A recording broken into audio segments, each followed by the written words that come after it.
ನೇರ ಪ್ರಸಾರ ಕಾರ್ಯಕ್ರಮಕ್ಕೆ ಸ್ವಾಗತ. ನಾನು ರಮ್ಯಾ. ವೀಕ್ಷಕರೇ, ಯಾವ ರಾಶಿಗೆ ಶುಭ, ಯಾವ ರಾಶಿಗೆ ಅಶುಭ ನೋಡಿ. ಗುರು ಗ್ರಹ ಬದಲಾವಣೆ ಆಗ್ತಾ ಇದೆ.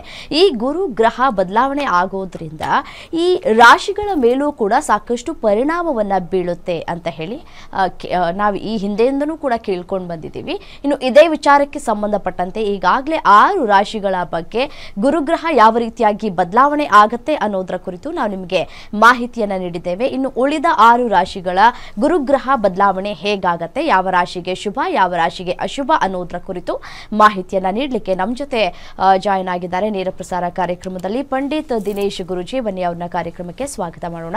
ನಮಸ್ತೆ ಗುರುಜಿ, ಕಾರ್ಯಕ್ರಮಕ್ಕೆ ಸ್ವಾಗತ. ಓಂ ಶ್ರೀ ಗುರುಭ್ಯೋ ನಮಃ. ಹರಿ ಓಂ. ಜ್ಞಾನಾನಂದಮಯಂ ದೇವಂ ನಿರ್ಮಲ ಸ್ಫಟಿಕಾಕೃತಿಂ ಆಧಾರಾಂ ಸರ್ವವಿದ್ಯಾನಾಂ ಹಯಗ್ರೀವ ಮುಪಾಸ್ಮಹೆ. ಓಂ ನಮೋ ಭಗವತೆ ವಾಸುದೇವಾಯ. ಓಂ ನಮೋ ನಾರಾಯಣಾಯ. ನಮಸ್ಕಾರ ಗುರುಜಿ. ಈ ಒಂದು ರಾಶಿಗಳಲ್ಲಿ ಗುರುಗ್ರಹ ಬದಲಾವಣೆ ಆಗುವುದು ಸರ್ವೇ ಸಾಮಾನ್ಯ. ಬಟ್ ಆದರೆ ಬದಲಾದ ಸಂದರ್ಭದಲ್ಲಿ ನಾವು ಏನು ಮಾಡಬೇಕು, ಏನು ಮಾಡಿದ್ರೆ ಒಳಿತು, ಏನು ಮಾಡಬಾರ್ದು, ಮತ್ತು ನಾವು ಯಾವುದಾದ್ರೂ ಕೆಲಸ ಕಾರ್ಯಗಳಿಗೆ ಕೈ ಹಾಕಬೇಕು ಅಂತಂದರೆ ಗುರು ಗ್ರಹ ನಮಗೆ ಬಹಳ ಇಂಪಾರ್ಟೆಂಟು. ಗುರುವಿನ ಒಂದು ಆಶೀರ್ವಾದ ಇದ್ದರೆ ನಾವು ಏನು ಬೇಕಾದರೂ ಮಾಡ್ತೀವಿ ಅನ್ನುವಂತಹ ವಿಚಾರವನ್ನು ನಾವು ಕೇಳ್ಪಟ್ಟಿದ್ದೇವೆ. ನೀವು ಕೂಡ ನೆನ್ನೆಯ ಸಂಚಿಕೆಯಲ್ಲಿ ಈ 6 ರಾಶಿಗಳ ಬಗ್ಗೆ ಮಾಹಿತಿಯನ್ನು ನೀಡಿದ್ರಿ. ಇನ್ನು ಉಳಿದ 6 ರಾಶಿಗಳ ಗುರುಗ್ರಹ ಯಾವ ರಾಶಿ ಮೇಲೆ ಬೀಳ್ತಾ ಇದೆ ಅನ್ನೋದರ ಕುರಿತು ಮಾಹಿತಿಯನ್ನು ತಿಳಿಸ್ಕೊಳ್ತಾ ಹೋಗಿ. ಇನ್ನು 7ನೇ ರಾಶಿ ಈ ಕರ್ಕಾಟಕ ರಾಶಿ, ತುಲಾ ರಾಶಿ. ತುಲಾ ರಾಶಿ ಈಗ ಸಾಮಾನ್ಯವಾಗಿ ರಾಶಿ ಪ್ರವೇಶ ಆಗಿದ ತಕ್ಷಣ ನಮ್ಗೆ ಏನಾಗುತ್ತೆ ಅಂತ ಹೇಳ್ತಾರೆ. ಈ ರಾಶಿ ಬದಲಾವಣೆಯಿಂದ ಹೇಗೆ ನಮಗೆ ಒಂದು ರೀತಿಯ ಬದಲಾವಣೆ ಆಗುತ್ತೆ ಅನ್ನೋಕ್ಕೆ ಒಂದು ಸಣ್ಣ ಉದಾಹರಣೆ. ನಮಗೆ 3 ಮುಖ್ಯ ಕಾಲಗಳು, ಒಂದು ಚಳಿಗಾಲ, ಒಂದು ಬೇಸಿಗೆಗಾಲ, ಒಂದು ಮಳೆಗಾಲ, where we can experience it. So ಬೇಸಿಗೆಗಾಲದಲ್ಲಿ ನಮ್ಮ ವಾತಾವರಣದಲ್ಲಿ ಸೆಕೆ ಜಾಸ್ತಿ ಇರುತ್ತೆ. ಚಳಿಗಾಲದಲ್ಲಿ ಅದೇ ನಮ್ಮ ವಾತಾವರಣದಲ್ಲಿ ರಗ್ಗೋದ್ಕೊಂಡು ಮಲ್ಕೊಳ್ತಕ್ಕಂಥದ್ದು. ಮಳೆಗಾಲದಲ್ಲಿ ಸ್ವಲ್ಪ ಆಚೆ ಹೋಗೋಕ್ಕಾಗಲ್ಲ, ಜಿಟಿ ಜಿಟಿ ಅಂತ ಇರ್ತಕ್ಕಂಥ ಮಳೆ. ಸೊ ಇದು ವಾತಾವರಣಕ್ಕೆ, ನಮ್ಮ ಮೈಗೆ ಅದು ಗೊತ್ತಿರ್ತಕ್ಕಂಥ ಒಂದು ವಿಚಾರವನ್ನು ನಾವು ನೋಡ್ತೀವಿ. ಆದರೆ ಇಲ್ಲಿ ಗುರುಗ್ರಹ ಒಂದು ರಾಶಿಯಿಂದ ಇನ್ನೊಂದು ರಾಶಿ ಪ್ರವೇಶ ಆದಾಗ ಆ ರಾಶಿ ಎನರ್ಜೀಸ್ನ ನಾವು ತಗೊಳ್ತೀವಿ. ರಾಶಿ energies are very important. 12 ರಾಶಿಗೂ 12 energy ಇರುತ್ತೆ. ಹೇಗೆ ಮಳೆಗಾಲದಲ್ಲಿ ಒಂದು ಎನರ್ಜಿ, ಚಳಿಗಾಲದಲ್ಲಿ ಒಂದು ಎನರ್ಜಿ, ಬೇಸಿಗೆಗಾಲದಲ್ಲಿ ಒಂದು ಎನರ್ಜಿ ಇರುತ್ತೋ ಅದೇ ರೀತಿ ಎನರ್ಜಿ ಅಂತ ನಾವು ತಗೊಂಡಾಗ 12 ಎನರ್ಜೀಸ್ ತಗೊಳುತ್ತೆ. ಒಂದೊಂದು ಗ್ರಹನೂ ಕೂಡ ಆ ಎನರ್ಜೀಸ್ನ ತೊಗೊಂಬರ್ಬೇಕಾದ್ರೆ ಸ್ವಲ್ಪ ರಾಶಿದಾಕಿ, ದಯವಿಟ್ಟು ರಾಶಿದಾಕಿ, ಮರ್ತೋಗಿದ್ದಾರೆ, ರಾಶಿಗಳದಾಕಿ ಸಿಂಬಲ್ಸ್.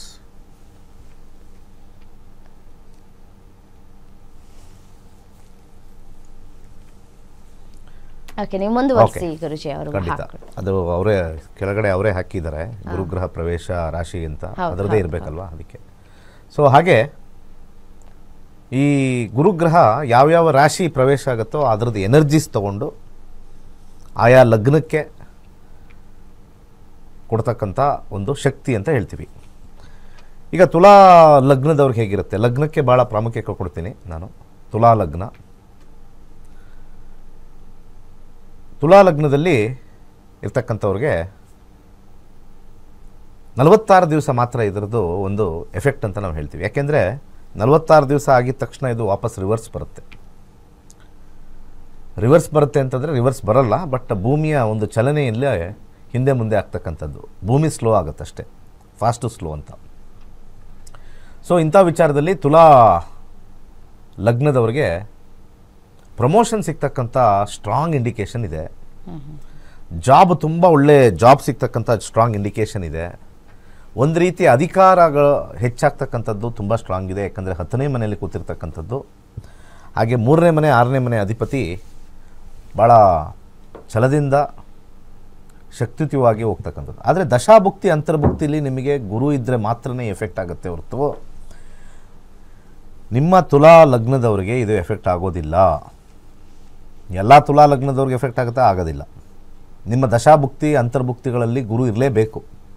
ಅಂದರೆ ಈಗ ನಿಮ್ಮ ಪ್ರತಿಯೊಬ್ಬರ ಜೀವನದಲ್ಲೂ ನಡೀತಕ್ಕಂಥ ಒಬ್ಬರೊಬ್ಬರು ಹೆಡ್ ಅಂತಿರ್ತಾರೆ. ಶುಕ್ರ ದಶ ನಡೀತಾ ಇರುತ್ತೆ, ಚಂದ್ರ ದಶ ನಡೀತಾ ಇರುತ್ತೆ. ಅದಕ್ಕೆ ಜ್ಯೋತಿಷ್ಯ ಕಲಿತಾಗ ಮಾತ್ರ ನಿಮಗೆ ಗೊತ್ತಾಗುತ್ತೆ. ಇಲ್ಲ ಅಂದರೆ ಈ ರಾಶಿ ಭವಿಷ್ಯ ಟಿ ವಿಲಿ, ಈ ಯೂಟ್ಯೂಬ್ಗಳಲ್ಲಿ ಎಲ್ಲ ಬರುತ್ತೆ, ಸುಮ್ಮನೆ ಕೇಳ್ಕೊಳ್ತೀರಾ, ಅಯ್ಯೋ ಬರೀ ಸುಳ್ಳು, ಆ ಥರ ಆಗೇ ಇಲ್ಲ ಅಂತಂತೀರ. ಯಾಕೆ ಅಂದರೆ ನಿಮ್ಮ ಲಗ್ನ ಇಂಪಾರ್ಟೆಂಟು. ನಿಮ್ಮ ಲಗ್ನದ ನಂತರ ಯಾವ ದಶ ನಡೀತಾ ಇದೆ ಇಂಪಾರ್ಟೆಂಟು. ತದನಂತರ ಆ ದಶದ ಯಾವ್ಯಾವ ರಾಶಿಲಿದೆ ಅಂತ ಹೇಳಿ ಆ 3 ಲೆವೆಲ್ ಫಿಲ್ಟ್ರ್ ಆಗುತ್ತೆ. ಈ 3 ಲೆವೆಲ್ ಫಿಲ್ಟ್ರ್ ಆಗದಲ್ಲೇ ನೀವು ನಮ್ಮ ರಾಶಿಯವ್ರಿಗೇನೋ ಹೇಳಿದ್ರು, ಏನೋ ಬದಲಾವಣೆ ಆಗುತ್ತೆ, ಏನೂ ಆಗಿಲ್ಲ, ಹೋದ ವರ್ಷ ಹಿಂಗೆ ಹೇಳಿದ್ರು, ಏನೂ ಆಗಿಲ್ಲ, ಅದ್ರ ಹೋದ ವರ್ಷ ಹಿಂಗೆ ಹೇಳಿದ್ರು, ದಶನೇ ಬಂದಿಲ್ಲ ಅಂದರೆ ಏನು ಹೇಳೋದು. ಆದ ಕಾರಣ ಎಲ್ಲ ಮಾಧ್ಯಮದಲ್ಲೂ ಬರ್ತಕ್ಕಂಥದ್ದು, ಎಲ್ಲ ಟಿ ವಿಲಿ ಬರ್ತಕ್ಕಂಥದ್ದು ರಾಶಿ ಭವಿಷ್ಯನ ನೋಡೋಕ್ಕಿಂತ ಮುಂಚೆ ನೀವು ಸ್ವಲ್ಪ ಜ್ಯೋತಿಷ್ಯದ ವಿಚಾರ ಅರಿತಿದ್ದರೆ ಒಳ್ಳೆಯದು. ಆ ಅರಿವೇನು ಅಂತಂದರೆ ನಿಮ್ಮ ಲಗ್ನ ನೋಡ್ಕೊಳ್ಳಿ, ನಿಮ್ಮ ದಶಾಭುಕ್ತಿ ಅಂತರ್ಭುಕ್ತಿಗಳು ಯಾವ್ದು ನಡೀತಾ ಇದೆ ನೋಡ್ಕೊಳ್ಳಿ. ಗೊತ್ತಿಲ್ಲ ಅಂತಂದರೆ ನೋಡಿ ತಲೆ ಕೆಡಿಸ್ಕೊಳ್ಳೋದು, ಮಂಗ ಆಗೋದು ಬೇಡ. ಇದು ನನ್ನ ವೈಯಕ್ತಿಕವಾಗಿರ್ತಕ್ಕಂಥ ವಿಚಾರ. ಹಾಗೆ ವಿಶೇಷವಾಗಿ ಹಣಕಾಸು ವಿಚಾರದಲ್ಲಿ ಉತ್ತಮವಾಗಿರ್ತಕ್ಕಂಥದ್ದು, ಸಡನ್ನಾಗಿ ಹೆಚ್ಚು ಹಣ ಬರ್ತಕ್ಕಂಥ ಒಂದು ಕಾಂಬಿನೇಷನ್ನು ಭಾಳ ಬಲಯುತವಾಗಿ ತುಲಾ ಲಗ್ನದವ್ರಿಗೆ ತೋರಿಸ್ತಾ ಇದೆ. ಹಾಗೆ ವೃಶ್ಚಿಕ ಲಗ್ನಕ್ಕೆ ಹೋಗೋಣ. ಈ ವೃಶ್ಚಿಕ ಲಗ್ನದವ್ರಿಗೆ ಕೆಲಸದ ಬದಲಾವಣೆ ತೋರಿಸ್ತಾ ಇದೆ. ಸ್ಟ್ರಾಂಗ್ ಆಗಿರ್ತಕ್ಕಂಥ ಕೆಲಸದ ಬದಲಾವಣೆ. ಈಗಿರೋ ಕೆಲಸ ಬಿಡಲೇಬೇಕು, ಆಗಲೇಬೇಕು ಅಂತ ಹೇಳಿ ಇನ್ನೊಂದು ಕಡೆ ಕೆಲಸ, ಇನ್ನೊಂದು ಕಡೆ ವರ್ಕ್ ಸ್ಕೆಡ್ಯೂಲು, ವರ್ಕ್ ಏರಿಯಾ ಭಾಳ ಬದಲಾಗಿರೋದ್ರಿಂದ ಬದಲಾವಣೆ ಈ 46 ದಿವಸದಲ್ಲಿ ತುಂಬ ಬಲಯುತವಾಗಿ ಬರುತ್ತೆ. ಗುರುದಶ, ಗುರುಭುಕ್ತಿ, ಗುರು ಅಂತರ್ಭುಕ್ತಿ ಇರಬೇಕು. ಇಲ್ಲ ಅಂದರೆ ಈ ಬದಲಾವಣೆ ವೃಶ್ಚಿಕ ಅವ್ರಿಗೆ ಅಪ್ಲಿಕಬಲ್ ಆಗಲ್ಲ. ಫಾರ್ ಎಕ್ಸಾಂಪಲ್ ವೃಶ್ಚಿಕದವ್ರಿಗೆ ಬುಧದೇಶ ನಡೀತಾ ಇತ್ತು ಅಂತಂದರೆ ನೀವು ಆರಾಮಾಗಿ ಬುಧದೇಶ ಅಥವಾ ಶುಕ್ರ ಭುಕ್ತಿ ಅಥವಾ ಚಂದ್ರ ಅಂತರ್ಭುಕ್ತಿ ಅಂತ ನಡೀತಾ ಇದ್ದರೆ ಈ 46 ದಿವಸ ಗುರುವಿನ ಬಗ್ಗೆ ನೀವು ತಲೆ ಕೆಡಿಸ್ಕೊಳ್ಳೋ ಅವಶ್ಯಕತೆ ಇಲ್ಲ. ಸೊ ಫೈನಲಿ ನಾನೇನು ಹೇಳ್ತೀನಿ ಅಂತಂದರೆ, ಎವ್ರಿ ಇಂಡಿವಿಜುವಲ್ದು ಟೈಮ್ ಲೈನ್ಸ್ ಡಿಫರೆಂಟ್ ಇರುತ್ತೆ. ಸೊ ಸಾಮಾನ್ಯವಾಗಿ ಎಲ್ಲರೂ ಕೂಡ 12 ರಾಶಿಗೆ ಹೊಟ್ಟೋಗ್ತಾರೆ. 12 ರಾಶಿನೆಲ್ಲ ನಾವು ಕುರಿಗಳ ಥರ ರಾಶಿಗಳನ್ನ ಹಾಕೋಕ್ಕಾಗಲ್ಲ. ಒಬ್ರೊಬ್ರದ್ದು ಇಂಡಿವಿಜುವಲ್ ಆಗಿ ಬದಲಾವಣೆ ಇರುತ್ತೆ. ಒಂದೇ ರಾಶಿಯವರಿದ್ದರೂ ಕೂಡ ಅದರೊಳಗಡೆ ಏಜ್ ಡಿಫ್ರೆನ್ಸ್ ಆಗುತ್ತೆ, ಪ್ಲೇಸ್ ಡಿಫ್ರೆನ್ಸ್ ಆಗುತ್ತೆ. ಹಾಗೆ ಅಂದ್ಕೊಂಡಿರ್ತಕ್ಕಂಥ ಕಾರ್ಯಕ್ಷೇತ್ರ ಡಿಫ್ರೆಂಟ್ ಆಗುತ್ತೆ. ಒಬ್ಬರು ಎಜುಕೇಷನ್ ಬಗ್ಗೆ, ಒಬ್ಬರು ಜಾಬ್ ಬಗ್ಗೆ, ಒಬ್ಬರು ಫಿನಾನ್ಸ್ ಬಗ್ಗೆ, ಒಬ್ಬರು ಮ್ಯಾರೇಜ್ ಬಗ್ಗೆ, ಈ ಥರ ಬೇರೆ ಬೇರೆ ಬೇರೆ ಬೇರೆ ಏಜ್ಗೆ ಬೇರೆ ಬೇರೆ ಬೇರೆ ರಿಕ್ವೈರ್ಮೆಂಟ್ಸು, ಬೇರೆ ಬೇರೆ ಬೇರೆ ದಶಗಳು, ಬೇರೆ ಬೇರೆ ಭುಕ್ತಿಗಳು, ಬೇರೆ ಬೇರೆ ಅಂತರ್ಭುಕ್ತಿಗಳು, ಇಷ್ಟು ಫಿಲ್ಟರ್ ಆದ ಮೇಲೆ ನಿಮಗೆ ಕರೆಕ್ಟ್ ರಿಪೋರ್ಟ್ ಸಿಗ್ತಕ್ಕಂಥದ್ದು ಜ್ಯೋತಿಷ್ಯದಲ್ಲಿ. ಈ ರಿಪೋರ್ಟ್ ಇಲ್ಲದೆ ಸುಮ್ಮನೆ ಜ್ಯೋತಿಷ್ಯ ಸುಳ್ಳು, ಅದು ಸುಳ್ಳು, ಇದು ಸುಳ್ಳು ಅಂತ ಹೇಳೋದು ತಪ್ಪು. ಹಾಗೆ ವೃಶ್ಚಿಕದಲ್ಲಿ ಇರೋವಂಥ ಕೆಲಸನ ಕಳ್ಕೊಳ್ತಕ್ಕಂಥ ಸಾಧ್ಯತೆಯನ್ನು ತೋರಿಸ್ತಾ ಇದೆ. ತುಂಬ ಸ್ಟ್ರಾಂಗ್ ಆಗಿದೆ. ದಶಾಭುಕ್ತಿಗಳಲ್ಲಿ ಗುರುವಿನ ಒಂದು ಏನಾರು ಇಂಡಿಕೇಷನ್ ಇದ್ದರೆ ಕೆಲಸದಲ್ಲಿ ತೊಂದರೆ, ಕೆಲಸದಲ್ಲಿ ಸಮಸ್ಯೆ, ಕೆಲಸದಲ್ಲಿ ಸ್ವಲ್ಪ ಆಸಕ್ತಿ ಕಮ್ಮಿನೂ ಆಗುತ್ತೆ, ಕೆಲಸ ಕಳ್ಕೊಳ್ಳೋದು ಇರುತ್ತೆ. ಬದಲಾವಣೆಯೂ ತುಂಬ ಸ್ಟ್ರಾಂಗ್ ಆಗಿದೆ. ಚೇಂಜ್ ಆಫ್ ಜಾಬ್ ಮೇಜರ್ ಆಗಿ ನಾನು ಹೇಳ್ತಾ ಇದ್ದೀನಿ. ಎಜುಕೇಷನಲ್ಲಿ ಉತ್ತಮವಾಗಿದೆ. ಉತ್ತಮವಾಗಿರ್ತಕ್ಕಂಥ ಒಂದು ಹೈಯರ್ ಎಜುಕೇಷನ್ ಮಾಡೋರಿಗೆ ಅನುಕೂಲಕರವಾಗಿರ್ತಕ್ಕಂಥದ್ದು ತೋರಿಸ್ತಾ ಇದೆ. ಇದು ವೃಶ್ಚಿಕ ಲಗ್ನದವ್ರಿಗೆ. ಹಾಗೆ ಧನುರ್ ಲಗ್ನದವ್ರಿಗೆ ನೋಡೋಣ. ಓಕೆ ಗುರುಜಿ, ಒಂದು ವಿರಾಮ ತೆಗೆದುಕೊಳ್ಳೋ ಸಮಯ ಆಗಿದೆ. ವಿರಾಮ ತೆಗೆದುಕೊಂಡು ವಾಪಸ್ ಬರೋಣ. ಆನಂತರ ಧನುರ್ ಲಗ್ನಕ್ಕೆ ಯಾವ ರೀತಿಯಾಗಿ ಗುರುಗ್ರಹ ಬದಲಾವಣೆ ಆಗುತ್ತೆ ಅನ್ನೋದ್ರ ಬಗ್ಗೆ ಮಾಹಿತಿಯನ್ನು ತಿಳಿಸ್ತೀವಿ. ಆದರೆ ಅದಕ್ಕೂ ಮುನ್ನ ವೀಕ್ಷಕರೇ, ನೀವು ಕೂಡ ಜ್ಯೋತಿಷ್ಯ ಕಾರ್ಯಕ್ರಮವನ್ನು ನೋಡ್ತಾ ಇದ್ರೆ ಸ್ಕ್ರೀನ್ ಮೇಲೆ ನಂಬರ್ ಡಿಸ್ಪ್ಲೇ ಆಗ್ತಾ ಇರುತ್ತೆ. ನಿಮಗೂ ಕೂಡ ಜ್ಯೋತಿಷ್ಯವನ್ನು ಕಲಿಬೇಕು ಅಂತ ಹೇಳಿ ಆಸೆ ಆಗ್ತಾ ಇದ್ರೆ ನೀವು ಆ ನಂಬರ್ಗೆ ನೇರವಾಗಿ ಕರೆ ಮಾಡ್ಬೋದು. ನೇರವಾಗಿ ಕರೆ ಮಾಡಿ ನಿಮ್ಮ ನಂಬರನ್ನು ರಿಜಿಸ್ಟರ್ ಮಾಡಿಕೊಂಡು ಮತ್ತೆ ನೀವು ಕ್ಲಾಸಸ್ಗಳನ್ನು ಅಟೆಂಡ್ ಮಾಡ್ಬೋದು. ಇದೇ ತಿಂಗಳು 26ರಂದು ನಿಮಗೆ ಫ್ರೀ ಕ್ಲಾಸಸ್ ಇರುತ್ತೆ. ಫ್ರೀ ಕ್ಲಾಸಸ್ನ ನೀವು ಅಟೆಂಡ್ ಮಾಡಿದ್ರೆ ನಿಮ್ಗೊಂದು ಐಡಿಯಾ ಬರುತ್ತೆ ಯಾವ ರೀತಿಯಾಗಿ ಇದು ನಮಗೆ ವರ್ಕೌಟ್ ಆಗುತ್ತೆ, ನಾವು ಯಾಕೆ ಜಾಯಿನ್ ಆಗಬೇಕು ಅನ್ನುವಂತಹ ಒಂದು ಸಣ್ಣ ಸುಳಿವು ಸಿಗುತ್ತೆ. ಅದರ ಆಧಾರದ ಮೇಲೆ ನೀವು ಡಿಸೆಂಬರ್ 1ನೇ ತಾರೀಕಿಂದ ಕ್ಲಾಸಸ್ಗಳು ಆರಂಭ ಆಗ್ತಾ ಇದೆ. ಅಲ್ಲಿಗೆ ನೀವು ಜಾಯಿನ್ ಆಗಬಹುದು. ಇಂಟ್ರೆಸ್ಟ್ ಇರೋರು ನೀವು ನಂಬರ್ಗೆ ಕರೆ ಮಾಡಿಬಿಟ್ಟು ನೀವು ಜಾಯಿನ್ ಆಗ್ಬೋದು. ಇದರಲ್ಲಿ ನಿಜಕ್ಕೂ ಯಾವುದೇ ರೀತಿಯಾದಂತಹ ಲಾಸ್ ಅನ್ನ ನೀವು ಮಾಡ್ಕೊಳ್ಳೋದಿಲ್ಲ ಅನ್ನೋದು ನಾವು ಈ ಹಿಂದೆಯಿಂದಲೂ ಹೇಳ್ಕೊಳ್ತಾ ಬರ್ತಾ ಇದ್ದೀವಿ. ಮತ್ತೆ ನೋಡಿದ್ರೆ ಕೂಡ ನಿಮಗೂ ಗೊತ್ತಾಗುತ್ತೆ ನಾವು ಜಾಯಿನ್ ಆದ್ರೆ ಇದರಿಂದ ನಮ್ಗೇನು ಫಲ ಸಿಗುತ್ತೆ ಅಂತ ಹೇಳಿ. ಆ ಕುರಿತ ಒಂದು ವಿಡಿಯೋ ಇದೆ, ನೋಡ್ತಾ ಹೋಗೋಣ. ಎಲ್ಲರಿಗೂ ನಮಸ್ಕಾರ. ವೈಜ್ಞಾನಿಕ ತಂತ್ರಜ್ಞಾನವನ್ನು ಒಳಗೊಂಡಿರುವ ನಕ್ಷತ್ರ ನಾಡಿ ಜ್ಯೋತಿಷ್ಯ ತರಗತಿಗಳಿಗೆ ಸುಸ್ವಾಗತ.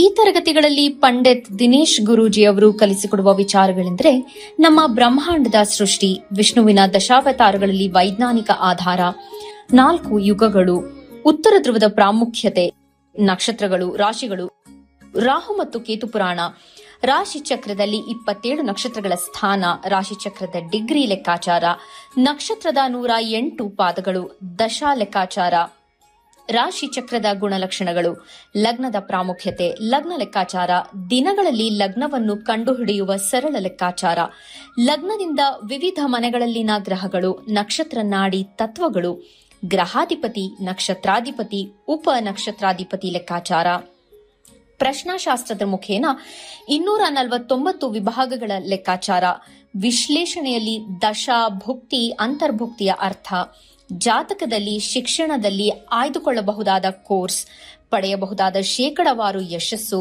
ಉದ್ಯೋಗ ಅಥವಾ ವ್ಯವಹಾರದಲ್ಲಿ ಕ್ಷೇತ್ರದ ಆಯ್ಕೆ, ವ್ಯವಹಾರದಲ್ಲಿ ಯಶಸ್ಸಿನ ಲೆಕ್ಕಾಚಾರ, ಮದುವೆ ವಿಚಾರದಲ್ಲಿ ಸಂಯೋಗಗಳು, ತೊಂದರೆಗಳು, ವಿಚ್ಛೇದನ, ಸಂತಾನದಲ್ಲಿ ತೊಂದರೆಗಳು, ವಿಳಂಬವಾಗುವುದು, ಆಸ್ತಿ ಅಥವಾ ವಾಹನ ಖರೀದಿಯಲ್ಲಿನ ಸಮಯವನ್ನು ತಿಳಿಯುವುದು, ಆರೋಗ್ಯ ವಿಚಾರಗಳಲ್ಲಿ ಶುಭ ಅಶುಭ ಸಮಯದ ಲೆಕ್ಕಾಚಾರ, ಆರೋಗ್ಯ ಸಮಸ್ಯೆಗಳು ಉಂಟಾಗುವ ಸಮಯ ಮುಂತಾದ ವಿಚಾರಗಳ 3 ಹಂತಗಳಲ್ಲಿ ಶುಭ ಅಶುಭ ಸಂಯೋಗಗಳ ವಿಭಜನೆ, ಪವರ್ ಪೊಸಿಷನ್, ಪುಷ್ಪಲ್ ಸಿದ್ಧಾಂತ, ಗೋಚಾರದ ವಿಶ್ಲೇಷಣೆ, ಆಯ್ದ ಸೆಲೆಬ್ರಿಟಿಗಳ ಜಾತಕಗಳ ವಿಶ್ಲೇಷಣೆ, ಪರಿಹಾರಗಳು, ರತ್ನಗಳು, ರುದ್ರಾಕ್ಷಿಗಳು, ಮಂತ್ರ, ಕಲರ್ ಥೆರಪಿ, ದಾನದ ಪರಿಕಲ್ಪನೆ, ಇನ್ನು ಅನೇಕ ವಿಚಾರಗಳ ಬಗ್ಗೆ ಅತ್ಯಂತ ಸರಳವಾಗಿ ಗುರೂಜಿಯವರು ತರಗತಿಯಲ್ಲಿ ಕಲಿಸಿಕೊಡುತ್ತಾರೆ. ಈ ತರಗತಿ ಜೊತೆಗೆ ಅತ್ಯಾಧುನಿಕ ತಂತ್ರಜ್ಞಾನದಿಂದ ಬಳಕೆಯಲ್ಲಿರುವ ಗೋಲ್ಡ್ ಟ್ರೀ ಆಸ್ಟ್ರೋ ಆಪ್ ಮೂಲಕ ಜಾತಕವನ್ನು ಪರಿಶೀಲಿಸುವ ಸುಲಭವಾದ ತಂತ್ರಗಳನ್ನು ಗುರೂಜಿಯವರು ತಿಳಿಸಿಕೊಡುತ್ತಾರೆ. ಜೀವನಕ್ಕೆ ಅತ್ಯಗತ್ಯವಾಗಿರುವ ವಿಚಾರಗಳನ್ನು ತಿಳಿಯಲು ಇಂದೇ ಈ ನಕ್ಷತ್ರ ನಾಡಿ ತರಗತಿಯನ್ನು ಸೇರಿ ನಿಮ್ಮ ಜೀವನದ ವಿಚಾರಗಳಿಗೆ ಮಾರ್ಗದರ್ಶಕವಾಗಿರುವ ಜ್ಯೋತಿಷ್ಯವನ್ನು ಅಳವಡಿಸಿಕೊಳ್ಳಿ. ಹೆಚ್ಚಿನ ಮಾಹಿತಿಗೆ ಇಂದೇ ನಮ್ಮ ನಕ್ಷತ್ರ ನಾಡಿಯನ್ನು ಸಂಪರ್ಕಿಸಿ. ಧನ್ಯವಾದಗಳು. ಕೈಲಾಶ್ ಯಂತ್ರವು ಪುರಾತನವಾದ, ಪ್ರಾಚೀನವಾದ, ಅತ್ಯಂತ ಶಕ್ತಿಶಾಲಿಯಾದ ಯಂತ್ರವಾಗಿದೆ. ಸುಮಾರು 800ರಿಂದ 1000 ವರ್ಷಗಳ ಹಿಂದೆ ಹಲವಾರು ಸಂಯೋಗಗಳಿಂದ ರಚಿಸಲ್ಪಟ್ಟಿರುವ ವಿಶೇಷವಾದ ಯಂತ್ರವೇ ಈ ಕೈಲಾಶ್ ಯಂತ್ರ. ಈ ಕೈಲಾಶ್ ಯಂತ್ರದ ಮಧ್ಯ ಭಾಗದಲ್ಲಿ ಬರುವಂತಹ ಕೋರ್ ಭಾಗದಲ್ಲಿರುವಂತಹ ಸಂಖ್ಯಾಶಾಸ್ತ್ರದ ಲೋಶೋ ಗ್ರಿಡ್, ಈ ಕೋರ್ ಸುತ್ತ ಬರುವಂತಹ 12 ಪ್ರಾಣಿಗಳು ಚೀನಿ ವಿಶೇಷ ಪ್ರಾಣಿಗಳು, ಅನಿಮಲ್ ಸ್ಪಿರಿಟ್ ಅನ್ನು ಸೂಚಿಸುತ್ತದೆ. ಅದರ ಸುತ್ತ ಇರುವಂತಹ ವಿಶೇಷವಾಗಿರುವಂತಹ ಮಂತ್ರ, ಅದರ ಸುತ್ತ 4 ಅಂಶಗಳಾದ ಓಂ, ಸ್ವಸ್ತಿಕ್, ತ್ರಿಶೂಲದ ಶಿವನ ಅಂಶದಿಂದ ದಿಗ್ಬಂಧನವಾಗಿದೆ. ಈ ಕೈಲಾಶ್ ಯಂತ್ರದಲ್ಲಿ ಬರುವಂತಹ ಮಂತ್ರವನ್ನು ಪ್ರತಿ ಸೋಮವಾರ 108 ಬಾರಿ ಜಪಿಸುವುದರಿಂದ ಮತ್ತು ಕೆಂಪು ಹೂಗಳಿಂದ ಪೂಜಿಸುವುದರಿಂದ ಹೆಚ್ಚಿನ ಧನಾತ್ಮಕ ಶಕ್ತಿಯನ್ನು ಪಡೆಯುವುದರ ಜೊತೆಗೆ ಜೀವನದಲ್ಲಿ ನೆಮ್ಮದಿ, ಹಣಕಾಸು, ಆರೋಗ್ಯ, ವಿದ್ಯಾಭ್ಯಾಸದಲ್ಲಿ ಯಶಸ್ಸನ್ನು ಗಳಿಸಬಹುದಾಗಿದೆ. ಈ ಯಂತ್ರಕ್ಕಾಗಿ ಇಂದೇ ನಮ್ಮ ನಕ್ಷತ್ರ ನಾಡಿ ತಂಡವನ್ನು ಸಂಪರ್ಕಿಸಿ. ಧನ್ಯವಾದಗಳು. ವಿರಾಮದ ನಂತರ ಕಾರ್ಯಕ್ರಮಕ್ಕೆ ಮತ್ತೆ ಸ್ವಾಗತ. ಗುರುಜಿ, ಈ ಗುರುಗ್ರಹದ ಬಗ್ಗೆ ಮಾಹಿತಿಯನ್ನು ನೀಡ್ತಾ ಇದ್ರಿ. ಇನ್ನು ಧನುರ್ ರಾಶಿಗೆ ಯಾವ ರೀತಿಯಾಗಿ ಗುರುಗ್ರಹ ಪ್ರವೇಶ ಮಾಡುತ್ತೆ, ಇದರಿಂದ ಏನೆಲ್ಲ ಲಾಭ ಮತ್ತು ಏನೆಲ್ಲ ಅಶುಭ ಆಗುತ್ತೆ ಅನ್ನೋದರ ಕುರಿತು ತಿಳಿಸ್ಕೊಡಿ. ಖಂಡಿತ. ಧನುರ್ ಲಗ್ನದಲ್ಲಿ ಹುಟ್ಟಿರ್ತಕ್ಕಂಥವ್ರು, ಲಗ್ನಕ್ಕೆ ಭಾಳ ಇಂಪಾರ್ಟೆನ್ಸ್ ಕೊಡ್ತೀನಿ ರಾಶಿಗಿನ. ರಾಶಿ ಜಸ್ಟ್ ದಶಾಭುಕ್ತಿಗೆ ಪ್ರಾರಂಭ ಆಗ್ತಕ್ಕಂಥದ್ದು, ಲಗ್ನನೇ ಕೂಡ ಅಲ್ಲಿಂದನೇ ಎಲ್ಲ ನೋಡ್ತಕ್ಕಂಥದ್ದು, ರಾಶಿ ಎಲ್ಲ. ಸೊ ತುಂಬ ಜನ ರಾಶಿ ಭವಿಷ್ಯ ನೋಡ್ತಾರೆ, ಅದು ಬರೀ ಸುಳ್ಳು. ರಾಶಿ ಭವಿಷ್ಯ ನೋಡೋಂಗಿಲ್ಲ, ಲಗ್ನದ ಮೇಲೆ ನೋಡಬೇಕು. ಲಗ್ನ ಗೊತ್ತಿಲ್ಲ ಅಂತಂದರೆ ಸೈಲೆಂಟಾಗಿರೋದು ಒಳ್ಳೆಯದು. ಲಗ್ನ ಗೊತ್ತಿಲ್ಲದಾದ ಮೇಲೆ ಯಾವ ದಶ ನಡೀತಾ ಇದೆ ಅದನ್ನು ತಿಳ್ಕೊಳ್ಳೋದು ಇನ್ನೂ ಒಳ್ಳೆಯದು. ಆ ದಶದ ಮೇಲೆ ಈ ಥರ ಕಾರ್ಯಕ್ರಮ ನೋಡೋದು ಇನ್ನೂ ಒಳ್ಳೆಯದು. ಇಲ್ಲ ಬಂದು ಕಲ್ತ್ಕೊಳ್ಳೋದು ಅತ್ಯುತ್ತಮ, ಇನ್ನೂ ಒಳ್ಳೆಯದು. ಸೊ ಇವಾಗ ಕನ್ಯಾದಿಂದ ನಾವು ತುಲಾಯಿಂದ ನಾವೀಗ ಧನುರ್ಗೆ ಬಂದಿದ್ದೀವಿ. ಧನುರ್ ಲಗ್ನದ ವಿಚಾರದಲ್ಲಿ ಸ್ವಲ್ಪ ಅಡಚಣೆಗಳು ಉಂಟಾಗ್ತಕ್ಕಂಥ ಸಾಧ್ಯತೆ ಈ 46 ದಿವಸದಲ್ಲಿ ತೋರಿಸ್ತಾ ಇದೆ. ಸ್ವಲ್ಪ ದಶಾಭುಕ್ತಿಗಳು ಅಲ್ಲಿ ಗುರು ಬಂದಾಗ ಸ್ವಲ್ಪ ಆಕ್ಸಿಡೆಂಟ್ ಕಾಂಬಿನೇಷನ್ ತೋರಿಸ್ತಾ ಇದೆ. ಸ್ವಲ್ಪ ಕೇರ್ಫುಲ್ ಆಗಿರಬೇಕು. ಬೀಳ್ತಕ್ಕಂಥದ್ದು, ಏಟ್ ಮಾಡ್ಕೊಳ್ತಕ್ಕಂಥದ್ದು, ಆರೋಗ್ಯ, ಆಪರೇಷನ್ಸು ಮತ್ತು ಅವಮಾನಗಳು, ಅಪಮಾನಗಳು ಸ್ವಲ್ಪ ಹೆಚ್ಚಾಗಿ ಕಂಡು ಬರ್ತಾ ಇದೆ. 2 ರೀತಿಯಾಗಿರ್ತಕ್ಕಂಥ ಒಂದು ವಿಚಾರ ನಾನಿಲ್ಲಿ ಪ್ರಸ್ತಾಪ ಮಾಡೋಕ್ಕೆ ಇಷ್ಟಪಡ್ತೀನಿ. ಗ್ರಹಗಳಿಂದ ನಮಗೆ ಅಪಮಾನ ಉಂಟಾಗುತ್ತೆ, ಪಾಯಿಂಟ್ ನಂಬರ್ 1. ಗ್ರಹಗಳಿಂದ ನಮಗೆ ಅವಮಾನಗಳಾಗುತ್ತೆ, ಪಾಯಿಂಟ್ ನಂಬರ್ 2. ಗ್ರಹಗಳಿಂದ ನಮಗೆ ಇನ್ನೊಬ್ಬರಿಂದ ನಿಂದನೆಗಳು ಕೂಡ ಆಗುತ್ತೆ, ಆದರೆ ಆ ವ್ಯಕ್ತಿ ಪರಿಶುದ್ಧವಾಗಿದ್ದರೆ ಆ ನಿಂದನೆಗಳು ಹೋಗುತ್ತೆ. ಆ ವ್ಯಕ್ತಿ ಪರಿಶುದ್ಧನಲ್ಲದಿದ್ದರೆ ಆ ಒಂದು ಆ್ಯಕ್ಟಿವಿಟಿ, ಆ ಒಂದು ಕ್ರಿಯೆಯಲ್ಲಿ ಆ ನಿಂದನೆಗಳು ನಿಂತ್ಕೊಳ್ಳುತ್ತೆ. ಬದಲಾವಣೆ ಅಂದರೆ ಕರ್ಮದ ಆಕಾರದಲ್ಲಿ ಕರ್ಮ ಬರುತ್ತೆ. ಅವ್ನು ಮಾಡಿರ್ತಕ್ಕಂಥ ಕೆಲಸ ಪರ್ಫೆಕ್ಟಾಗಿದ್ದರೆ ನಿಂದನೆ ಮಾಡುತ್ತೆ, ಆಮೇಲೆ ಸರಿ ಮಾಡಿಬಿಡುತ್ತೆ. ಆದರೆ ಕರ್ಮ ಮಾಡಿರ್ತಕ್ಕಂಥದ್ದು ಹಿಂದಿನ ಜನ್ಮದ್ದು ಇವಾಗ ನನಗೆ ನಿಂದನೆ ಬಂದಿದೆ ಅಂತಂದಾಗ ಆ ಒಂದು ನಿಂದನೆ ಮೇಲೆ ನಿಜವಾಗ್ಲೂ ತಪ್ಪಾಗಿದ್ದರೆ ಅದು ಹಾಗೆ ನಿಂತ್ಕೊಳ್ಳುತ್ತೆ. ಸೊ ಈ ಕಾನ್ಸೆಪ್ಟ್ ಮೇಲೇ ಅಸ್ಟ್ರಾಲಜಿ ವರ್ಕ್ ಆಗೋದು. ಗ್ರಹಗಳು ಎಷ್ಟೋ ಜನಕ್ಕೆ ನಿರಪರಾಧಿಗಳಿಗೆ ಅಪರಾಧಿ ಮಾಡಿರ್ತಕ್ಕಂಥದ್ದು ಅಥವಾ ಅಪರಾಧಿಗಳಿಗೆ ನಿರಪರಾಧಿ ಮಾಡಿರ್ತಕ್ಕಂಥದ್ದು ನಾವು ಕಂಡಿರ್ತೀವಿ. ಅದು ನಿಲ್ಲೋದು ಆ ಒಂದು ವ್ಯಕ್ತಿತ್ವದ ಮೇಲೆ, ಸತ್ಯ ಅಸತ್ಯದ ಮೇಲೆ ನಿಂತ್ಕೊಳ್ಳುತ್ತೆ. ಸೊ ಅದಕ್ಕೆ ಎಷ್ಟೋ ಜನ ಮತ್ತೆ ಏನೇ ಸಮಸ್ಯೆ ಆಗಿದ್ದರೂ ಫೀನಿಕ್ಸ್ ಥರ ಎದ್ದು ಬಂದಿರ್ತಾರೆ. ಎಷ್ಟೋ ಜನ ಸಮಸ್ಯೆ ಆಗಿದ್ರೂ ಕೂಡ ಅದೇ ಲಾಸ್ಟ್ ಆಗಿರುತ್ತೆ, ಮತ್ತು ಎದ್ದು ಬಂದಿರೋ ಚರಿತ್ರೆಯಲ್ಲೇ ಇಲ್ಲ. ಸೊ ಇದು ಜ್ಯೋತಿಷ್ಯದಲ್ಲಿ ನನಗೆ 30 ವರ್ಷದ ಅನುಭವದ ಒಂದು ವಿಚಾರದಲ್ಲಿ ಹೇಳ್ತಾ ಇದ್ದೀನಿ. ಹಾಗೆ ಮಕರ ಲಗ್ನದವ್ರಿಗೆ ಹೋಗೋಣ. ಮಕರ ಲಗ್ನದವ್ರಿಗೆ ವ್ಯಾಪಾರದಲ್ಲಿ ನಷ್ಟ ತುಂಬ ಸ್ಟ್ರಾಂಗ್ ಆಗಿ ತೋರಿಸ್ತಾ ಇದೆ. ತುಂಬ ಸ್ಟ್ರಾಂಗ್ ಆಗಿ ವ್ಯಾಪಾರದಲ್ಲಿ ನಷ್ಟ, ವ್ಯಾಪಾರದಲ್ಲಿರೋರಿಗೆ. ಇನ್ನು ಉಳಿದವ್ರಿಗೆ ನಾನು ವ್ಯಾಪಾರದಲ್ಲಿ ನಾನು ಆರಾಮಾಗಿರ್ಬೋದಲ್ಲ ಅಂತಂದರೆ ಯಾರಾದರೂ ದುಡ್ಡು ಕೇಳಿದ್ರೆ ವಾಪಸ್ ಬರದೇ ಇರತಕ್ಕಂಥದ್ದು ಆಗುತ್ತೆ. ನಷ್ಟ ಅನ್ನೋದು ಯಾವ ರೂಪದಲ್ಲಿ ಬೇಕಾದ್ರೂ ಬರುತ್ತೆ. ನಷ್ಟ ಅಂತಕ್ಕಂಥದ್ದು ಯಾವ ರೂಪದಲ್ಲಿ ಬೇಕಾದ್ರೂ ಬರುತ್ತೆ. ಹಾಗೆ ಈ ನಷ್ಟ ವಾಪಸ್ ರಿಟರ್ನ್ ಆಗದೇ ಇರತಕ್ಕಂಥ ಒಂದು ಕಾಂಬಿನೇಷನಲ್ಲಿ ಸ್ವಲ್ಪ ಮಿಂದು ಎದ್ದಿದೆ. ಬಿಸ್ನೆಸ್ ಕೈ ಹಾಕಕ್ಕೆ ಹೋಗಬೇಡಿ, ನಾಟ್ ಎ ಗುಡ್ ಟೈಮ್. ಯಾಕಂದರೆ ಇತರೆ ಮನೆಗಳು ನಿಮಗೆ 3ನೇ ಮನೆ 12ನೇ ಮನೆ ತೋರಿಸ್ತಾ ಇದೆ. ನಾಟ್ ಎ ಅಡ್ವೈಸಬಲ್ ಥಿಂಗ್ ಅಂತ ಹೇಳ್ತೀನಿ. ಹಾಗೆ ಹೆಚ್ಚು ಜನರ ಸಂಪರ್ಕ, ಬಂಡವಾಳವಿಲ್ಲದೆ ಲಾಭ ಮಾಡ್ತಕ್ಕಂಥದ್ದು, ಹಾಗೆ ಜನಗಳದಿಂದ ಹಣ ಬರ್ತಕ್ಕಂಥದ್ದು, ವಿದೇಶ ಪ್ರಯಾಣ, ವಿದೇಶಕ್ಕೆ ಒಂದು ರೀತಿಯ ಸಂಪರ್ಕ ಅಂತಕ್ಕಂಥದ್ದು, ಹಣ ಹಾಕದಲೇ ಬುದ್ಧಿವಂತಿಕೆಯಿಂದ ಮಾಡ್ತಕ್ಕಂಥ ಕೆಲಸಗಳಲ್ಲಿ ಹೆಚ್ಚು ಲಾಭ ಅಂತ ಹೇಳ್ತೀವಿ. ಜ್ಯೋತಿಷ್ಯ ಶಾಸ್ತ್ರದಲ್ಲಿ ಬಿಸ್ನೆಸ್ ಅಂತ ಹೇಳಿದ ತಕ್ಷಣವೇ ಎಲ್ಲರಿಗೂ ತಲೆಗೆ ಹೋಗೋದು ದುಡ್ಡು ಹಾಕೋದು ಅಂದ್ಕೊಂಡಿದ್ದಾರೆ. ಬುದ್ಧಿ ಯೂಸ್ ಮಾಡಿ ಹಣ ಗಳಿಸ್ತಕ್ಕಂಥವ್ರು, ಕೋಟಿಗಟ್ಟಲೆ ಗಳಿಸ್ತಕ್ಕಂಥವ್ರು ಬೇಕಾದಷ್ಟು ಜನ ಇದ್ದಾರೆ. ದುಡ್ಡು ಹಾಕಿನೂ ಕೂಡ ಕೋಟಿಗಟ್ಟಲೆ ಗಳಿಸ್ಕೊಳ್ಳೋಂಥವ್ರು ಇದ್ದಾರೆ. ದುಡ್ಡು ಹಾಕಿ ಕೈಯಲ್ಲಿ ಚಿಪ್ಪು ಬಂದಿರೋರು ಇದ್ದಾರೆ. ಬುದ್ಧಿ ಯೂಸ್ ಮಾಡಿ ಏನೂ ಸಿಗದೇ ಇದ್ದು ಏನೂ ನಮಗೇನು ಲಾಸ್ ಆಗಿಲ್ಲ, ಬುದ್ಧಿ ತಾನೇ ಖರ್ಚಾಗಿರೋದು ಅಂತ ಹೇಳ್ಕೊಂಡು ನೆಮ್ಮದಿಯಾಗಿರೋರು ಇದ್ದಾರೆ. ಈ ಲಾಯರ್ಸು, ಆಡಿಟರ್ಸು ಇವೆಲ್ಲ ಬುದ್ಧಿವಂತಿಕೆ ಸೆಗ್ಮೆಂಟಲ್ಲಿ ಬರುತ್ತೆ. ಈ ಹೋಟ್ಲ್ ಇಂಡಸ್ಟ್ರಿ, ಬಟ್ಟೆ ವ್ಯಾಪಾರ ಅದೆಲ್ಲ ದುಡ್ಡಿನ ಇನ್ವೆಸ್ಟ್ಮೆಂಟಲ್ಲಿ ಬರುತ್ತೆ. ಅಲ್ಲಿ ನಮ್ಮ ದಶಾದಲ್ಲಿ ತುಂಬ ಸ್ಟ್ರಾಂಗ್ ಆಗಿರಬೇಕು. ಇಲ್ಲ ಅಂದರೆ ಸುಮ್ಮನೆ ಹೋಗಿ ಹಾಕ್ತೀವಿ, ಮುಚ್ಕೊಂಡು ಹೋಗ್ತೀವಿ. ಎಷ್ಟು ಜನ ಕ್ಲೋಸ್ ಮಾಡ್ತೀರಿ ನೀವೆಲ್ಲ? ಎಷ್ಟು ಜನ ಓಪನ್ ಮಾಡ್ತೀವಿ? ನಿಮಗೆಲ್ಲ ಜ್ಯೋತಿಷ್ಯದ ಮೇಲೆ ಯಾವಾಗ ಬರ್ತಾರೆ ಅಂತ ಇದೆಲ್ಲ ಲಾಸ್ ಆದಮೇಲೆ ಬರೋದು. 90% ನೋಡಿದ್ದೀನಿ, ಎಲ್ಲ ಜ್ಯೋತಿಷ್ಯ ಹತ್ರ ಹೋಗೋದೇ ಲಾಸ್ ಆದಮೇಲೆ ಹೋಗೋದು. ಆಮೇಲೆ ಬೇರೆ ಕಡೆ ಹೋದಾಗ ನಿಮಗೆ ಪೂಜೆ ಮಾಡಿಸಿ ಸರೋಗುತ್ತೆ ಅಂತಾರೆ. ಪೂಜೆ ಮಾಡಿಸಿ ಸರೋಗಿದ್ರೆ ಇವತ್ತು ದೇಶದಲ್ಲಿರ್ತಕ್ಕಂಥ ಎಲ್ಲ ಬಿಸ್ನೆಸ್ಸು ಪೂಜೆಯಿಂದ ಸೂಪರಾಗಿ ನಡಿಬೇಕಾಗಿತ್ತು. ಅವೆಲ್ಲ ವರ್ಕ್ ಆಗಲ್ಲ. ಅವರವರ ಜಾತಕದಲ್ಲಿ ಇದ್ದರೆ ಮಾತ್ರ. ಫಾರ್ ಎಕ್ಸಾಂಪಲ್ಲು ಲಾಸ್ ಆಗಿರುತ್ತೆ, ಈಗ ದಶಾ ಒಂದು ವರ್ಷದಲ್ಲಿ ಚೇಂಜ್ ಆಗ್ತಾಯಿದೆ, ಈಗ ಸದ್ಯಕ್ಕೆ ಸುಮ್ಮನಿದ್ದು ಬಿಡಿ, ಒಂದು ವರ್ಷ ಆದಮೇಲೆ ಮತ್ತೆ ರೀಸ್ಟಾರ್ಟ್ ಮಾಡಿ ವರ್ಕ್ ಆಗುತ್ತೆ ಅಂದರೆ ಅದು ರೈಟ್. ಅವ್ರಿಗೆ ಮುಂದೆ ಹೋಗ್ತಕ್ಕಂಥ ದಶಾ ಭುಕ್ತಿಗಳಲ್ಲಿ ಕಾಂಬಿನೇಷನೇ ಇಲ್ಲ ಮದುವೆ ಇದು ಒಂದು ಬಿಸ್ನೆಸ್ದು ಅಂತಂದರೆ ಸ್ಟಾಪ್ ಮಾಡಲೇಬೇಕು. You should not change it. ಆ ಒಂದು ಕಾಂಬಿನೇಷನಲ್ಲಿ ಮಕರದವ್ರಿಗೆ ಹುಷಾರಾಗಿರಬೇಕು. ಇಂಟೆಲೆಕ್ಚುಯಲ್ ಬಿಸ್ನೆಸ್ ಅಂತ ನಾವೇನು ಕರಿತೀವಿ. ಫಾರ್ ಎಕ್ಸಾಂಪಲ್ ಈಗ ರಿಯಲ್ ಎಸ್ಟೇಟ್ ಅಂತಾರೆ. ತುಂಬ ಜನ ರಿಯಲ್ ಎಸ್ಟೇಟಲ್ಲಿದ್ದಾರೆ. ಅವ್ರ ಸೈಟ್ ನೋಡ್ತಾರೆ, ಇಲ್ಲೊಬ್ಬ ತೊಗೊಳೋನು ಬರ್ತಾನೆ, ಅವ್ರಿಗಿಬ್ಬರು ಅಟ್ಯಾಚ್ ಮಾಡ್ತಾರೆ. ಸರ್ ಇಡಿ ಸರ್ 2% 1% ಇಡಿ ಕಮಿಷನ್. ಬುದ್ಧಿ ಯೂಸ್ ಮಾಡಿದ್ರು, ಬಿಡ್ದಂಗೆ ನ್ಯಾಕಲ್ಲಿ ಅವ್ರನ್ನ ಏನು ಬೇಕೋ ಸರ್ವಿಸ್ ಕೊಟ್ಟರು. ಇವ್ರ ಪೇಪರ್ಸ್ ತೊಗೊಂಡ್ರು, ಅವ್ರ ಕೊಟ್ಟರು, ಓಡಾಡಿದ್ರು. ನಿಮಗೆ ಇ ಸಿ ಬೇಕಾ, ಅದು ಬೇಕಾ, ಇದು ಬೇಕಾ, ಎಲ್ಲ ಕ್ಲೀನಾಗಿ ಮಾಡಿಕೊಟ್ಟು ಕಮಿಷನ್ ತೊಗೊಳ್ತಕ್ಕಂಥದ್ದು. ಆ ರೀತಿ ಬಿಸ್ನೆಸ್ಸಲ್ಲಿ ಒಂದು ಸಲಹೆ ಕೊಟ್ಟಿದ್ವಿ. ಕುಂಭ ಲಗ್ನದವ್ರಿಗೆ ಅತ್ಯುತ್ತಮವಾಗಿರ್ತಕ್ಕಂಥ ಸಮಯ. ಕೆಲಸದ ವಿಚಾರದಲ್ಲಿ ಉತ್ತಮವಾಗಿದೆ. ಹೆಚ್ಚಿನ ಹಣದ ಅರಿವು ಅಂತ ಹೇಳ್ತೀವಿ. ಫ್ಲೋ ಆಫ್ ಫಂಡ್ಸ್ ತುಂಬಾ ಸ್ಟ್ರಾಂಗ್ ಆಗಿದೆ. ತುಂಬ ಅಂದರೆ ಎಕ್ಸಲೆಂಟ್ ಆಗಿರ್ತಕ್ಕಂಥ ಒಂದು ವಿಚಾರದಲ್ಲಿ ಹಣ ತುಂಬ ಸ್ಟ್ರಾಂಗ್ ಆಗಿ ವರ್ಕ್ ಆಗುತ್ತೆ.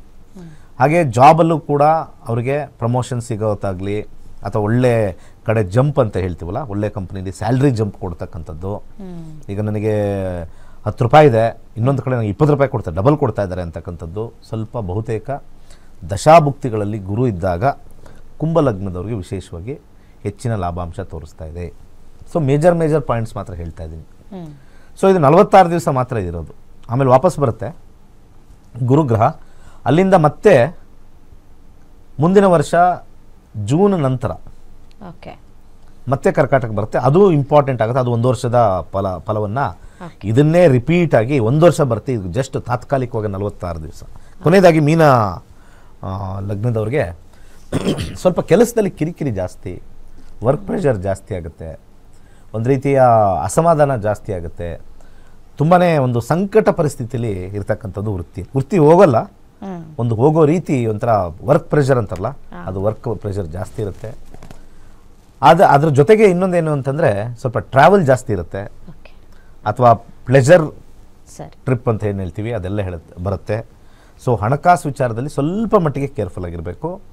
ದಶಾಭುಕ್ತಿ ಅಂತರ್ಭುಕ್ತಿಗಳಲ್ಲಿ ಗುರು ಇದ್ರೆ ಮಾತ್ರನೇ ಬರುತ್ತೆ. ಇದನ್ನ ಮೈಂಡಲ್ಲಿ ಇಟ್ಕೊಳ್ಳಿ, ಒಳ್ಳೆಯದಾಗಲಿ. ಓಕೆ ಗುರುಜಿ, ಇವತ್ತಿನ ಸಂಚಿಕೆಯಲ್ಲಿ ಉಳಿದ 6 ರಾಶಿಗಳ ಬಗ್ಗೆ ಗುರುಗ್ರಹ ಯಾವ ರೀತಿಯಾಗಿ ಆಗುತ್ತೆ ಅಂತ ಅನ್ನೋದ್ರ ಬಗ್ಗೆ ತಿಳಿಸ್ಕೊಟ್ರಿ, ತಮಗೆ ಧನ್ಯವಾದ. ಹಾಗೆ 26ನೇ ತಾರೀಕು ನಮ್ಮದು ಫ್ರೀ ಕ್ಲಾಸಸ್ ಇದೆ. ದಯಮಾಡಿ ಎಲ್ಲರೂ ಫ್ರೀ ಕ್ಲಾಸಸ್ಗೆ ರಿಜಿಸ್ಟರ್ ಮಾಡ್ಕೊಂಡು ಬನ್ನಿ. ಜ್ಯೋತಿಷ್ಯ ಎಷ್ಟು ಸುಲಭ ಇದೆ, ಕಲಿತಾಗ ನಮ್ಮ ಜೀವನದಲ್ಲಿ ಬರ್ತಕ್ಕಂಥ ಕಷ್ಟ ಸುಖ, ಬಿಸ್ನೆಸ್ ಮಾಡಬೇಕಾ ಬೇಡವಾ, ಜಾಬಲ್ಲಿ ಚೇಂಜ್ ಮಾಡಬೇಕಾ, ಪ್ರಮೋಷನ್ ಇದೆಯಾ, ಮದುವೆ ವಿಚಾರದಲ್ಲಿ ಎಲ್ಲ ತಿಳ್ಕೊಳ್ಳೋಕ್ಕೆ ನಮ್ಮ ನಕ್ಷತ್ರ ನಾಡಿ ನಿಮಗೆ ಸಹಾಯ ಮಾಡುತ್ತೆ. ಫ್ರೀ ಕ್ಲಾಸಿಗೆ ಸೇರ್ಕೊಳ್ಳಿ, ಅಲ್ಲಿ ಸಂಪೂರ್ಣವಾಗಿರ್ತಕ್ಕಂಥ ಕ್ವಶನ್ ಆ್ಯಂಡ್ ಆನ್ಸರ್ಗೆ ನಿಮ್ಗೆ ಆನ್ಸರ್ ಮಾಡ್ತೀನಿ. ರಿಜಿಸ್ಟರ್ ಆಗಿ, ಒಳ್ಳೆಯದಾಗಲಿ. ಸರ್ವೇ ಜನ ಸುಖಿನೋ ಭವಂತು. ವೀಕ್ಷಕರು, ಈಗಾಗಲೇ ಕ್ಲಾಸ್ನಲ್ಲಿ ಕಲಿತಂತಹ ವಿದ್ಯಾರ್ಥಿಗಳು ಮಾತನಾಡಿದ್ದಾರೆ. ಏನು ಮಾತನಾಡಿದ್ದಾರೆ ನೋಡ್ತಾ ಹೋಗೋಣ. ಇದಾಗಿತ್ತು ಹೊತ್ತಿನ ವಿಶೇಷ. ನೋಡ್ತಾ ಇರಿ ಗ್ಯಾರಂಟಿ ನ್ಯೂಸ್, ಸುದ್ದಿ ಖಚಿತ, ನ್ಯಾಯ ನಿಶ್ಚಿತ. ನಮಸ್ಕಾರ, ನನ್ನ ಹೆಸರು ಹೇಮಂತ್ ಅಂತ. ನಾನು 6th ಬ್ಯಾಚಲ್ಲಿ ಡಾಕ್ಟರೇಟ್ ಒಂದು ಪದವಿಯನ್ನು ಪೂರ್ಣಗೊಳಿಸಿದ್ದೀನಿ. ನನಗೆ 3 ವರ್ಷದಿಂದ ಜ್ಯೋತಿಷ್ಯ ಅಂದರೆ ಏನು ಅಂತಲೇ ಗೊತ್ತಿರಲಿಲ್ಲ. ಅದ್ರ ಮೇಲೆ ಬಂದಂಥ ಒಂದು ಸಣ್ಣ ಇಂಟ್ರೆಸ್ಟಿಂದ ನಾನಿವತ್ತು ಒಂದು PhD ಕಂಪ್ಲೀಟ್ ಮಾಡೋದಕ್ಕಾಗಿದೆ ಅಂದರೆ ಅದಕ್ಕೆ ನಕ್ಷತ್ರ ನಾಡಿ ಸಂಸ್ಥೆ ಹಾಗೂ ದಿನೇಶ್ ಗುರೂಜಿಯವ್ರ ಕಾರಣ. ಇದು ಎಷ್ಟು ಸುಲಭವಾಗಿರುವಂಥ ವಿಷಯ ಅಂತ ಅಂದರೆ 5ನೇ ಕ್ಲಾಸ್ ಪಾಸ್ ಆಗಿರೋವಂಥ ಮಕ್ಕಳು ಕೂಡ ಈ ಜ್ಯೋತಿಷ್ಯದಲ್ಲಿ ನಾವು ಒಂದೇನಾದರೂ ಒಂದು ಸಾಧನೆ ಮಾಡ್ಬೋದು ಅಂತ ಒಂದು ಹುಮ್ಮಸ್ಸು ಬರುವಂಥ ಒಂದು ವಿಷಯ ಇದು. ಯಾಕಂದರೆ ಇಲ್ಲಿ ಬೇಸಿಕ್ ಮ್ಯಾಥಮೆಟಿಕ್ಸ್ ನಾಲೆಜ್ ಇದ್ದರೆ ಸಾಕು, ಒಂದು ಬೇಸಿಕ್ ಕಮ್ಯುನಿಕೇಷನ್ ಸ್ಕಿಲ್ ಇದ್ದರೆ ಸಾಕು, ನೀವು ಜ್ಯೋತಿಷ್ಯ ಅನ್ನೋದನ್ನು ಈಸಿಯಾಗಿ ಕಲಿಬೋದು. ಇದು ಏನೋ ದೊಡ್ಡ ಬ್ರಹ್ಮವಿದ್ಯೆ ಅಲ್ಲ. ದಯವಿಟ್ಟು ಎಲ್ಲರೂ ಜ್ಯೋತಿಷ್ಯನ ಕಲೀರಿ. ಇದರಿಂದ ನಿಮಗೂ ಅನುಕೂಲ ಆಗುತ್ತೆ, ನಿಮ್ಮ ಸುತ್ತಮುತ್ತಲ ಇರೋವಂಥ ಮನೆಯವ್ರಿಗೂ ಕೂಡ ಅನುಕೂಲ ಆದರೆ ಅದಕ್ಕಿಂತ ಒಂದು ದೊಡ್ಡ ವಿಚಾರ ಇನ್ನೊಂದಿಲ್ಲ.